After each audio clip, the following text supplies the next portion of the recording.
ঠাকুর, মা, স্বামীজির শ্রীচরণে ভক্তিপূর্ণ প্রণাম জানিয়ে আজকের নিবেদন শ্রী শ্রী সারদা মহিমা, স্বামী প্রভানন্দ। মাতৃপ্রতিমা মমতা মেদুর মধুর, মাতৃস্নেহ মধুরতম, মা যে স্নেহের অকুল অতল সাগর, মাতৃনাম মধুরতম। প্রত্যেকের অভিজ্ঞতার অন্তর্ভুক্ত মা বলিতে প্রাণ করে আনচান। মা স্নেহময়ী, ক্ষমাশীলা, কল্যাণ আকাঙ্ক্ষী। বালকের সব নির্ভর মার উপর। দাসীপুত্র বাবুর ছেলের সঙ্গে কোদল করতে করতে বলে, আমি মাকে বলে দিব। বরানগর মঠে ক্ষুব্ধ লাটু মহারাজ বলেন, আমি মাকে পত্র দিব। মায়েদেরও মা, সকলের মা শ্রী শ্রী মা, শ্রীমা সারদামণি বা শ্রী সারদা সুন্দরী। মাধুর্যে ভরা, অপরূপা, তীব্রতার আকর্ষণ। তার টানে শুধু শ্রীহট্ট থেকে জয়রামবাটি ছুটে গিয়েছেন এক যুবক। কালীমামার বাড়ির দরজার সম্মুখে একটি বৃহৎ প্রস্তরখণ্ডের উপর মা বসেছিলেন, নিচে পা মেলা, কোলের উপর হাত, লাল নরুন পেরে সাদা কাপড় পরিধানে, আধঘোমটা ডান দিক অনাবৃত, কিঞ্চিত কুঞ্চিত কুন্তলরাশি ডান কাঁধের উপর দিয়ে ঝুলে পড়েছে। দু একটি অলকগুচ্ছ কানের পাশ দিয়ে গালের কিনারে এসেছে। হাতে বালা, পায়ের বৃদ্ধা অঙ্গুষ্ঠের লোহার আংটি, গলায় অতি ক্ষুদ্রাকার রুদ্রাক্ষের মালা, উন্নত দেহ। যুবক তারই দর্শনের অভিজ্ঞতা সম্বন্ধে লিখেছেন, রূপ দেখিলাম, কথা শুনিলাম, মা সত্যই মা। মনে হইল স্বপ্নদৃষ্ট সেই মুখমণ্ডল, এক মুহূর্তেই আপনার হইয়া গেলাম। সুদূর আমেরিকা থেকে ছুটে এসেছিলেন বেটি লেগেট ও আলবার্টা।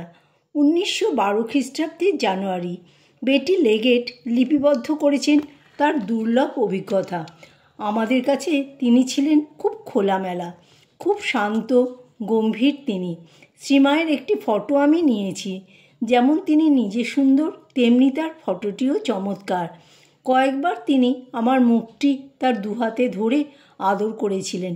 প্রতিবারই তার গভীর স্নেহের স্পর্শে আমি অভিভূত হয়ে পড়েছিলাম। ভাবছিলাম আমাদের ম্যাডোনার সারল্য এবং অনাড়ম্বর জীবনের সঙ্গে শ্রীমায়ের সাদৃশ্যের কথা, যিনি নিশ্চয়ই তার 50 বছরে শ্রীমায়ের মতোই ছিলেন। সারা বাড়ি ঘুরে আমি যখন তার কাছে বিদায় নিয়ে সিঁড়ি দিয়ে নামছি, দেখলাম তিনি এসে দাঁড়িয়েছেন সিঁড়ির মুখে, জ্যোতির্ময়ী। তার কাছে আমাকে টেনে নিয়ে আবার তিনি তার দুহাতের মধ্যে আমার মুখটি ধরলেন, আমাকে আশীর্বাদ করলেন। আনন্দে আবেগে আমার দু চোখ জলে ভরে গেল। তিনি পাতানো মা নন, সাজানো কথার মা নন, তিনি সত্যিকারের মা।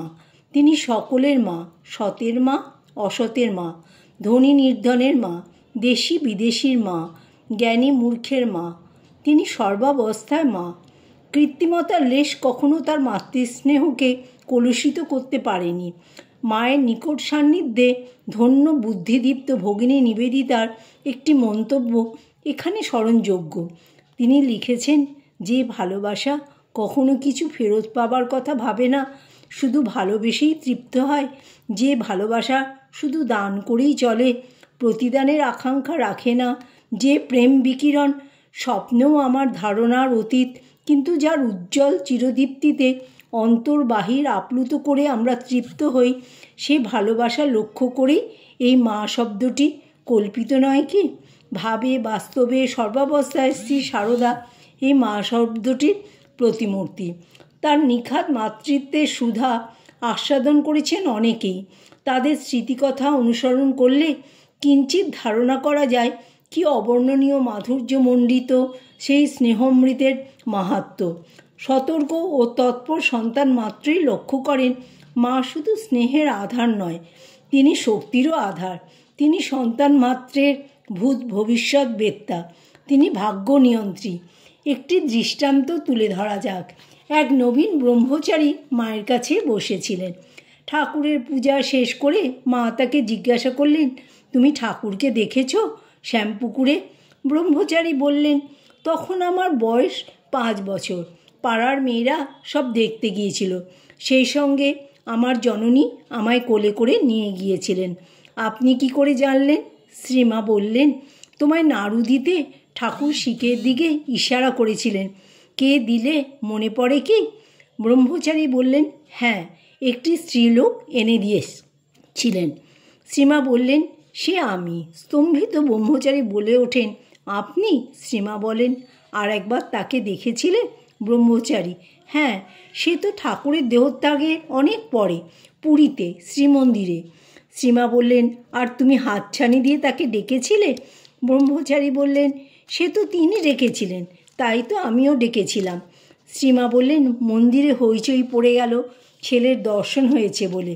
ব্রহ্মচারী বললেন, আপনি কি করে এসব জানলেন? শ্রীমা বললেন, আমি ছিলাম। এ ধরনের অসাধারণ শক্তির অধিকারিণী মাকে সকলে সমীহ করে চলাই স্বাভাবিক, কিন্তু মা তার সর্বকাশী স্নেহ দিয়ে তার আশপাশের পুরুষ নারী সবাইকে যেন মুগ্ধ করে রেখেছিলেন। তারা দেখত মা চিরস্নেহময়ী, মা ভালোবাসার সাগর। ঢাকা চাপা দিয়ে রাখা দৈবভাব মায়ের বাচনে আচরণে কখনো কখনো উপছিয়ে পড়ত। সন্তানগণ দেখে শুনে অবাক হয়ে যেত, কিন্তু পরক্ষণেই মায়ের ভালোবাসার জাদুতে মায়ের মানবিক আচরণ বিচরণের দিকে দৃষ্টি দিত। মায়ের এই ভালোবাসা এক অদ্ভুত বস্তু। মায়ের স্নেহধন্য নিবেদিতা দেখেছিলেন যে মায়ের এই ভালোবাসা জাগতিক ভালোবাসার মতো উদ্দাম উত্তেজনাপূর্ণ নয়। সে ভালোবাসায় ছিল প্রশান্তি ও সবার জন্য কল্যাণ আকাঙ্ক্ষা। জয় মা শারদা।